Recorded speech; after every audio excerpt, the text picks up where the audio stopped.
Not fake, vague. আপনারা ক্যাবিনেটের মাধ্যমেই সংবাদ সম্মেলনের মাধ্যমে জানতে পারবেন যে পরিবর্তনগুলো, যে উদারীকরণের প্রচেষ্টা আমরা করছি, সহজীকরণের জন্য যে প্রচেষ্টা করছি, আমাদের ট্রানজ্যাকশন ইনস্ট্রুমেন্ট থেকে শুরু করে আমাদের কনফর্মিটি অ্যাসেসমেন্ট, আমাদের যে রেগুলেটরি রিকোয়ারমেন্টসগুলো আছে সেগুলোকে আমরা আরও সহজীকরণ কীভাবে করতে পারি, বাণিজ্য উপযোগী, বাংলাদেশ ব্যাংক সকল অংশীজন সহ আমরা এখানে বসে আলোচনায় বসেছিলাম। এটা ক্যাবিনেটে অ্যাপ্রুভ হওয়ার পরে আপনারা বাকিটা জানতে পারবেন। ক্যাবিনেটে উপস্থাপনের পরেই বোঝা যাবে অ্যাপ্রুভ হবে কি হবে না।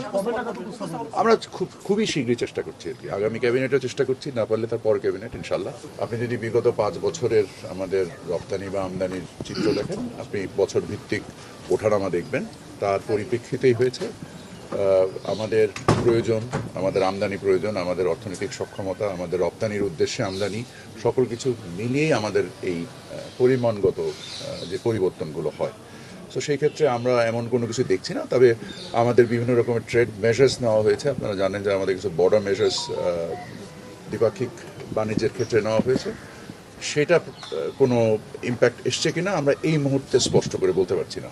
আমরা উদার বাণিজ্যে বিশ্বাস করি, আমরা পৃথিবীর সমগ্র দেশের সাথে উদার বাণিজ্যে আমাদের কার্যক্রম নিয়োজিত আছে। আমাদের দেশ স্পেসিফিক, মানে যতক্ষণ পর্যন্ত না আমরা মনে করি যে কোনো একটা পার্টিকুলার বাণিজ্যে আমাদের স্থানীয় অর্থনীতিকে ক্ষতিগ্রস্ত করছে, ততক্ষণ পর্যন্ত আমরা কোনো বায়োল্যাটারাল সিদ্ধান্ত নিই না। আমাদের সামগ্রিকভাবেই আমরা উদার